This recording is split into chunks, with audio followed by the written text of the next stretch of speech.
Welcome back to another episode of the Casey Campbell Podcast. Casey Campbell with you, of course. Pleased to be joined by Owen Oszust of a lot of things, actually. All the things that, of course, you hear him on broadcasts with BTN Plus and all that stuff.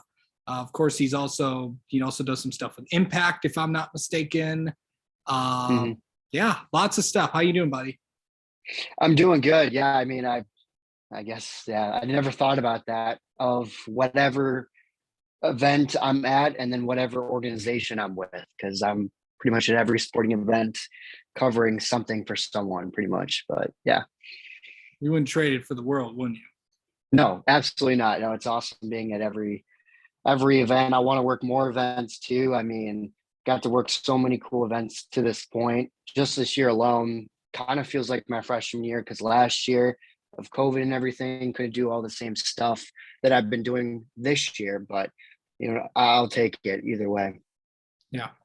So let's talk about your experiences. I know you've talked about how this all started and stuff, but what's been your favorite experience so far that you've done this year? Ooh, that's tough. Well, I mean, I guess the basic answer would be doing Michigan State on the sideline for Spartan Media Network. It's parabolic, just being on that sideline for that crowd with, you got Fox on one side. Like I'm on Michigan sideline because we have to be across from Michigan State side. And there's Fox on one side, there's ESPN on the other, and then you're standing next to all these guys like Reggie Bush and everything, and Lee Corso. I got to talk to him. Ken Jeong was there too. Got a picture with him, so that was sweet.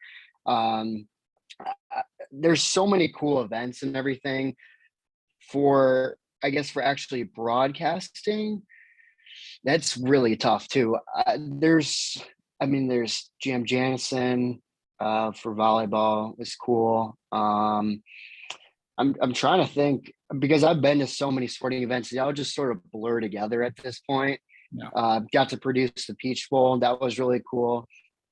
For basketball games, got to help out with Spartan Media Network for men's, and then got to broadcast women's basketball. So that was a lot of fun. But I mean, I've been to pretty much every Spartan event at home, and then I got to go to the Big Ten Media Days over the summer, and then the Big Ten tournament for men's and women's basketball. So I was in Indy a lot in March. So that was a lot of fun. I didn't go down to the NCAA tournament. I didn't feel like it was going to be worth it. And I was kind of right when they lost to Duke. So they lost in the first weekend, but hopefully next year I'll go to the NCAA tournament. That will be fun. But yeah. Yeah. So how'd this all start for you? Let's see. I think it started with Impact.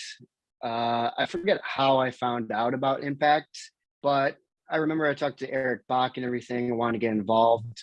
So I just kind of started board hopping, writing a couple articles and everything. And then from there, just meeting the people at Impact, like Ian Gilmore got me started with Big Ten Student U. So I got to start broadcasting with them. I started working for free because they didn't pay during COVID times. So I kind of got ahead with that, was able to get some experience. I did gymnastics with Hikaru. I did some baseball. And I think that was pretty much it for my freshman year. But from there, basically, I got Dalton Shetler got in touch with me over the summer about going down the Big Ten Media Days with Spartan Media Network. And then once I went down there, I impressed them enough helping out with social media and broadcasting everything that they wanted me to do a bunch of other stuff with them. So I got to do the coaches shows. I got to meet and get to know Mel Tucker and Tom Izzo and Susie Merchant. So that was really cool.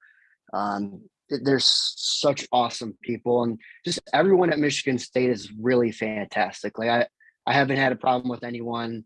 They're all so nice, so welcoming. It really is a Spartan family. I firmly believe that. It's just awesome. Everyone's so welcoming and nice. So we talked about experiences. I know there's a lot of spring sports, with baseball and softball and a bunch of other stuff. What are your plans for the rest of the semester? Well, plans for the rest of the semester. We'll spring games. That's practice, whatever you want to call it, because of the offensive lineman situation. I'll be helping out tomorrow on the sidelines for that, and then Sunday I'll be doing Michigan versus Michigan State baseball. Obviously, they're in the Lugnuts Stadium today, and then they play tomorrow during that spring game kind of thing. So I can't do that, but I'll do it Sunday, and then just basically baseball and softball, whatever's open for the rest of the way there. And then from there over the summer, just kind of, I've been working on some internship stuff, still trying to figure that out. That's a work in process. And then fall right back into football and everything, helping out with Spartan Media Network and doing whatever I can, doing some probably men's and women's soccer with Big Ten Student U. And then just from there, helping out Mel Tucker show and everything. So it'd be cool to see him again. Most memorable call you've had? Oh, wow. Okay, so here's the interesting thing is that I have already called 3 walk-offs this spring. That just, I guess it's just dumb luck. Every time I get the opportunity to broadcast, it's always close. I did 1 for softball and then 2 for baseball. So I guess I'll say the first one on opening day I did when it was a walk-off. That was sweet. Dylan Clark. He did the gritty into the mob scene at home, so I thought that was a lot of fun. But from there, baseball has kind of been down from that point on. I've done a lot more softball. They've just been on the road a lot. But that would probably be my favorite call to this point. Yeah, depending on with that, of course, baseball's going on right now. Favorite sport to cover?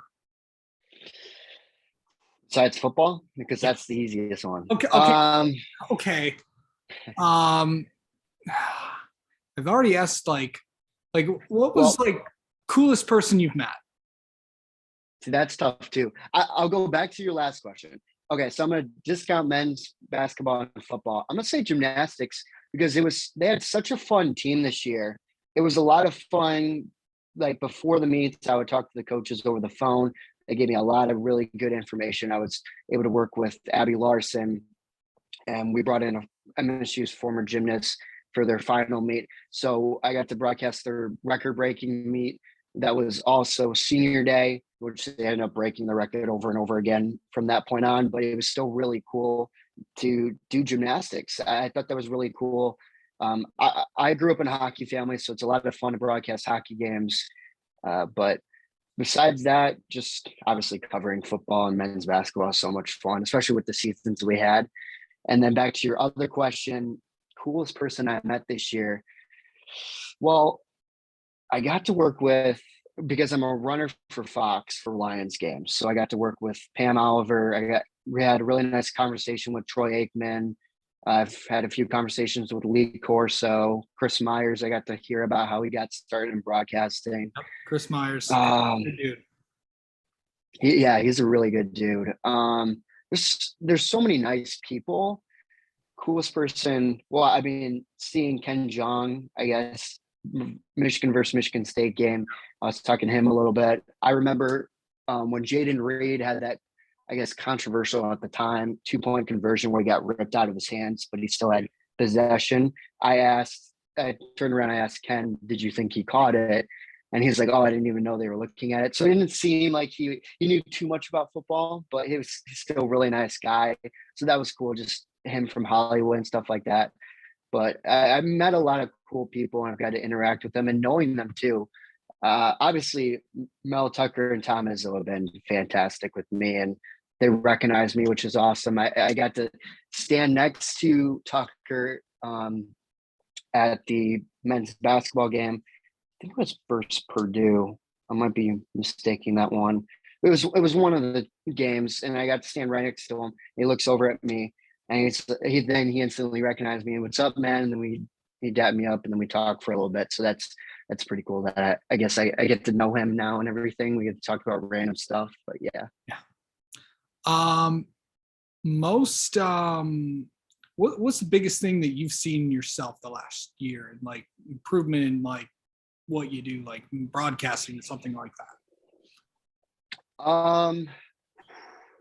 Well, I'm constantly trying to improve myself. I'm always trying to look back at my stuff, looking back at highlights and everything. I feel like I'm more and more confident in my calls and whatnot. Just the kind of things I say, the information I'm able to get now as well. I feel like that's such a major thing because of those connections that I've made just through networking at these events and everything, getting to know some of the players, having conversations with them, and then of course SIDs and like coaches as well. Just getting that valuable information that I can share with the audience is such a major thing that I feel like being able to talk with that sort of information makes you a lot more confident. You can tell stories as well, getting to know other teams' broadcasters too. Just sharing that information, what they know with the audience, makes me seem like a lot better of a broadcaster too. Yeah. Favorite, I know football is the easiest sport to call. What's the hardest, you think? No, it's gonna be hockey for sure. I mean, it's so quick moving that you got to keep up with the puck and whatnot. And there's constant line changes in and out. You got to know everybody's numbers, that sort of thing. Men's basketball is like, it's quicker, but like you have to know less players too. So it's a lot more relaxed, I guess. But I would definitely say hockey, especially I haven't done radio hockey ever, but TV hockey is hard enough as it is. But TV is a lot easier, I would say, than radio because you have to go into depth a lot more with radio. So it's just kind of, you're constantly trying to get out as much as you possibly can with radio and describing everything to a point. I love Kevin Harlan. He's so good at that. Just the sort of thing he's able to do with those broadcasting calls is just amazing. Someone you want to meet? I'm gonna say, well, okay, are you talking about like celebrity or are you talking broadcaster? Give me a little Anybody. bit specific. Well, okay, I'll go broadcaster first, and that's going to be Joe Davis because I feel like just the example he set of how young he is and gotten to now he's going to be calling the World Series next year is so impressive. He came from the state of Michigan too. It's just amazing. Like, I feel like he's awesome. I would love to have a conversation with Joel Klatt. I think he seems like a really intelligent guy. I never got to talk to him. Yeah. Some of the Big Ten media days, but he was on the phone. I guess just in general, person I would love to meet, I guess The Rock would be awesome. He seems like a really charismatic guy. I want to find out if that's actually what he's like, I guess. I don't know. I don't know if I'll ever get to meet him, but who knows if he's ever a game day guest here at Michigan State. I guess I'll talk to him then. But Who knows? yeah, it's true. It's true. All right.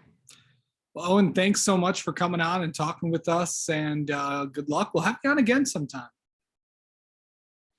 I appreciate it. Yeah, I love talking with anyone. If I'm always open to new opportunities too. If you ever want to chat, it's fantastic. But yeah, Michigan State, I don't want to brag, but like just the family that is here and just the people I work with is awesome, especially too at Fox Sports. Everyone that I've worked with has been amazing. Not a lot of places I feel like are like that. I've heard stories about other companies and whatnot, but Michigan State, everyone wants to help everyone, and I'm always down to do that too. And I'm always looking for new opportunities.